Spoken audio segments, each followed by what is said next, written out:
In the heyday of the American steel industry, Charles Schwab was paid a salary of $1 million a year.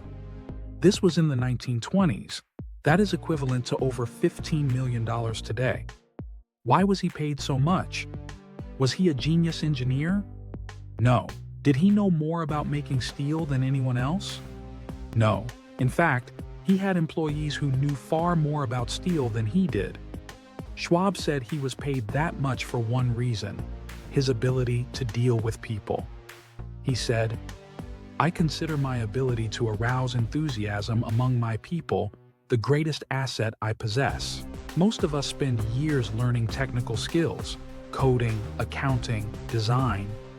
But research suggests that only 15% of your financial success is due to your technical knowledge.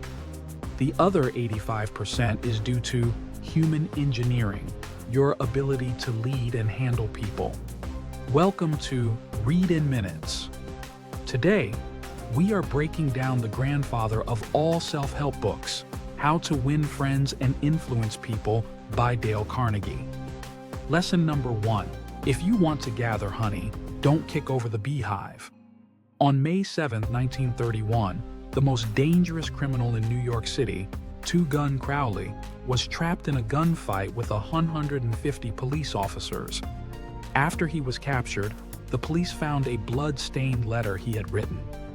Did it say, "I am a killer"? No, it said, "Under my coat is a weary heart, but a kind one that would do nobody any harm." Even Al Capone, America's most notorious gangster, said, "I have spent the best years of my life giving people the lighter pleasures, and all I get is abuse." Here is the point: even the worst criminals don't blame themselves. They justify their actions. If criminals don't accept criticism, how do you think your spouse, your children, or your employees feel about it? Carnegie teaches that criticism is futile because it puts a person on the defensive and usually makes them strive to justify themselves. It wounds a person's precious pride. Instead of condemning people, try to understand them. Lesson number 2. Give honest and sincere appreciation.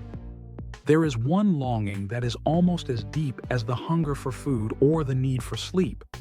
It is what Freud called the desire to be great. John Dewey called it the desire to be important. Carnegie argues that this desire is what separates humans from animals. It's why we wear the latest fashion, drive expensive cars, and talk about our brilliant children. We are desperate for significance. The way to develop the best in a person is by appreciation and encouragement. But be careful. There is a difference between appreciation and flattery. Flattery is from the teeth out. Appreciation is from the heart out. If you stop thinking about yourself for a minute and truly look at the good points of the other person, you won't need to flatter. You can offer honest praise, and people will cherish your words for years after you have forgotten them. Lesson number 3. Remember that a person's name is to that person the sweetest and most important sound in any language. Jim Farley grew up a poor Irish boy who never finished high school. Yet, by age 46, he was the Postmaster General of the United States and the campaign manager for Franklin D. Roosevelt. His secret? He could call 50,000 people by their first name. He didn't just meet people. He fixed their name in his mind. He asked about their families and their hobbies. Years later, he could ask about their garden or their kids by name. When you remember someone's name, you pay them a subtle and effective compliment. When you forget it, you are saying, "You are not important enough for me to remember." Lesson number 4. The only way to get the best of an argument is to avoid it. You can't win an argument. You can't, because if you lose it, you lose it. And if you win it, you lose it. Why? Suppose you triumph over the other man and shoot his argument full of holes and prove that he is wrong. Then what? You will feel fine. But what about him? You have made him feel inferior. You have hurt his pride. He will resent your triumph. And remember, A man convinced against his will is of the same opinion still. If you are wrong, admit it quickly and emphatically. If you are right, try to win people gently and tactfully. Never start with "I'm going to prove to you."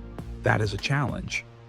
It says, "I'm smarter than you." Start by emphasizing the things you agree on. Lesson number 5. Talk in terms of the other person's interests. Why talk about what you want? That is childish. You are interested in what you want, but no one else is. The rest of us are just like you. We are interested in what we want. If you go fishing, you don't bait the hook with strawberries and cream because you like strawberries and cream. You bait the hook with a worm because that is what the fish wants. If you want to influence someone, you have to talk about what they want and show them how to get it. Don't walk into your boss's office and say, "I want a raise because I need money."